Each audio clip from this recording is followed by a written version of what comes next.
दोस्तों नमस्कार। SN glory YouTube channel में एक बार फिर से आपका स्वागत है। आइए आज चर्चा करते हैं परीक्षा की तैयारी श्रृंखला के अंतर्गत भाग 2 में DElEd first semester second paper शिक्षण अधिगम के सिद्धांत में 2016 में आए हुए कुछ प्रश्नों पे जो बहुविकल्पीय टाइप के 15 क्वेश्चन पूछे जाते हैं, वो कौन कौन से प्रश्न हैं जो 2016 में आए हुए थे और उनका उत्तर क्या है, इस पे चर्चा होगी। तो आइए चर्चा करते हैं उन्हीं 15 क्वेश्चन पर और उनके उत्तरों को जानने का प्रयास करते हैं। तो आप देखेंगे कि प्रश्न पुस्तिका प्रथम सेमेस्टर 2016 द्वितीय प्रश्न पत्र शिक्षण अधिगम के सिद्धांत में बहुविकल्पीय टाइप के जो प्रश्न आते हैं, उसमें जो पहला प्रश्न आया हुआ है, शिक्षण पुनर्बलन की आकस्मिकताओं का क्रम है या परिभाषा किसकी है। ऑप्शन दिया हुआ है एन.एल. गेज का, B F. Skinner, B O. Smith, K P. Pandey. तो ये जो परिभाषा है, ये परिभाषा है बी.एफ. स्किनर की। उसके बाद दूसरा जो प्रश्न है, शिक्षण का मूलभूत सिद्धांत है। ऑप्शन दिया हुआ है क्रियाशीलता का सिद्धांत, अन्वेषण का सिद्धांत, आगमन विधि का सिद्धांत और उपयुक्त सभी। तो इसमें जब आप देखेंगे कि शिक्षण का मूलभूत सिद्धांत की चर्चा ये कर रहा है, लेकिन इसमें अन्वेषण का सिद्धांत और आगमन का सिद्धांत, ये सिद्धांत नहीं है, ये जो है ये विधि है, ये शिक्षण की विधि है, शिक्षण की ये विधि है। तो इसका जो सही ऑप्शन होगा वह होगा क्रियाशीलता का सिद्धांत। तीसरे क्वेश्चन को देखते हैं कि शिक्षण का सर्वाधिक महत्वपूर्ण उद्देश्य है। जो शिक्षण किया जाता है उसका जो सर्वाधिक महत्वपूर्ण उद्देश्य होता है वह कौन सा होता है। ऑप्शन जो दिया गया है, पहला ऑप्शन दिया गया है बालक का स्वास्थ्य ठीक रखना, उपयोगी ज्ञान प्रदान कर सर्वांगीण विकास करना, पर्यावरण की शिक्षा देना, जनसंख्या शिक्षा देना। तो इसमें आप देखेंगे कि जो बालक को शिक्षा प्रदान करने का जो कारक होता है, जो कारण होता है, जो सर्वाधिक महत्वपूर्ण उद्देश्य होता है, वह होता है उपयोगी ज्ञान प्रदान कर सर्वांगीण विकास करना। अगले क्वेश्चन को देख तो चौथा क्वेश्चन है कि वैयक्तिक संप्रेषण का उद्देश्य, जो वैयक्तिक संप्रेषण होता है उसका मुख्य उद्देश्य क्या होता है। इसमें भी 4 ऑप्शन दिए हुए हैं। पहला ऑप्शन, छात्रों में व्यक्तिगत विभिन्नताएं होती हैं, यानी छात्र जो होते हैं वो विभिन्न प्रकार के विभिन्न आईक्यू के होते हैं। दूसरा, बालकों की विशिष्ट योग्यताओं और व्यक्तित्व का विकास होता है। तीसरा, साधारण बालकों के लिए व्यक्तिगत शिक्षण आवश्यक है। और चौथा, उपयुक्त सभी। तो इसका जो सबसे ऑप्शन सही है वह है छात्रों में व्यक्तिगत भिन्नताएं होती हैं, जिसके कारण ये जो वैयक्तिक संप्रेषण होता है यह आवश्यक हो जाता है। तो इसका जो सही ऑप्शन हो गया, छात्रों में व्यक्तिगत विभिन्नताएं होती हैं। पांचवें क्वेश्चन को देखेंगे। पांचवा क्वेश्चन दिया हुआ है कि पूर्ण से अंश की ओर का शिक्षण सूत्र आधारित है। पूर्ण से अंश की ओर का जो शिक्षण सूत्र है वह आधारित है किस पे? गेस्टाल्ट मनोविज्ञान पर, बाल मनोविज्ञान पर, प्राणी विज्ञान पर, जीव विज्ञान पर। तो इसका जो सही ऑप्शन है वह है गेस्टाल्ट। गेस्टाल्ट का अर्थ होता है संपूर्ण। तो इसका जो सही ऑप्शन हो गया वह हो गया गेस्टाल्ट मनोविज्ञान। अगला क्वेश्चन देखते हैं। अगला क्वेश्चन दिया हुआ है कि बचाव निदान का उच्चतम स्तर है, यह कथन किसका है। ऑप्शन 1 सही है रास, दूसरा नन, तीसरा स्मिथ और चौथा मॉरिस का। तो इसका जो सही ऑप्शन है वह ऑप्शन है नन का। ये जो बचाव निदान का उच्चतम स्तर है, इसका यह कथन है नन का। नेक्स्ट क्वेश्चन देखते हैं कि क्रियापरक शिक्षण विधि, क्रियापरक शिक्षण विधि का अर्थ है, पहला ऑप्शन दिया हुआ है शिक्षक के शिक्षण द्वारा सीखना, छात्र का अपनी स्वयं की क्रिया के द्वारा ज्ञान प्राप्त करना, गृह कार्य के द्वारा सीखना और भ्रमण के द्वारा सीखना। तो इसका जो सही ऑप्शन है वह है छात्र का अपनी स्वयं की क्रिया के द्वारा ज्ञान प्राप्त करना, छात्र का अपनी स्वयं की क्रिया के द्वारा, यानी कि छात्र जो है वह स्वयं क्रिया करके जो सीखता है उसी को क्रियापरक शिक्षण विधि कहा जाता है।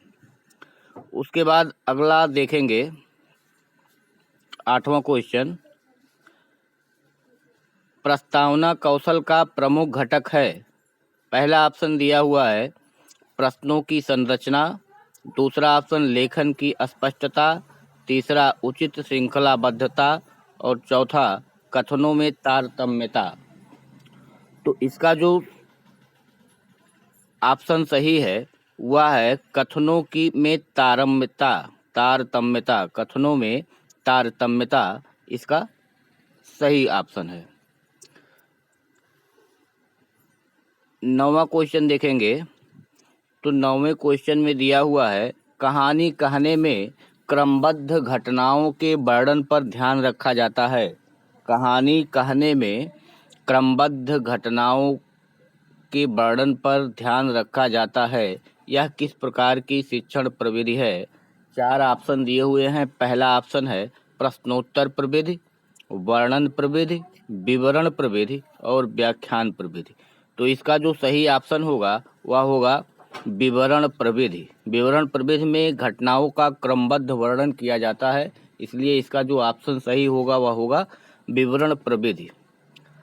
अगले क्वेश्चन को देखते हैं, गणित किट का उपकरण है डोमिनोज, बीकर, क्लैंप और इनमें से कोई नहीं। तो इसका जो सही ऑप्शन होगा वह इनमें से कोई नहीं। 11वां क्वेश्चन देखते हैं, तर्कात्मक क्रम से शिक्षण कराने से अस्थायी एवं ठोस होता है। यानी तर्कात्मक तर्क के रूप में तर्क से यदि शिक्षण कार्य किया जाता है तो उससे क्या अस्थायी एवं ठोस होता है। स्मृति, शिक्षण, अधिगम, व्याख्यान।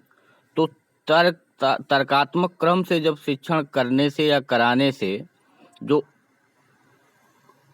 अस्थायी एवं ठोस होता है वह होता है अधिगम। तो इसका सही ऑप्शन हो गया अधिगम। अगला क्वेश्चन देखेंगे 12 नंबर, संप्रेषण के लिए कक्षा का वातावरण कैसा होना चाहिए। संप्रेषण के लिए कक्षा का वातावरण होना चाहिए। ऑप्शन दिया हुआ है पहला सौहार्दपूर्ण, दूसरा नीरस, तीसरा अनुशासनात्मक और चौथा जो है वो प्रकाश पूर्ण। तो संप्रेषण अच्छे से हो इसके लिए जो कक्ष का वातावरण है वह किस प्रकार का होना चाहिए। तो वहाँ पे कक्षा का जो वातावरण होना चाहिए वह अनुशासनात्मक होना चाहिए। तो सही आंसर है अनुशासनात्मक। नेक्स्ट क्वेश्चन देखते हैं, 13वां क्वेश्चन है, शिक्षण प्रक्रिया में समाहित प्रक्रिया होती है। ऑप्शन दिया हुआ है 2, 3, 4, 5। तो शिक्षण प्रक्रिया में समाहित प्रक्रिया कितनी होती है। तो इसमें जो समाहित प्रक्रिया है वह 3 होती है। एक शिक्षक होता है, एक बालक होता है और तीसरा जो होता है वो पाठ्यक्रम होता है। तो इसमें जो 3 अंग होते हैं, शिक्षण प्रक्रिया में 3 अंग होते हैं। तो यहाँ पे जो सही ऑप्शन हो जाएगा वह हो जाएगा 3।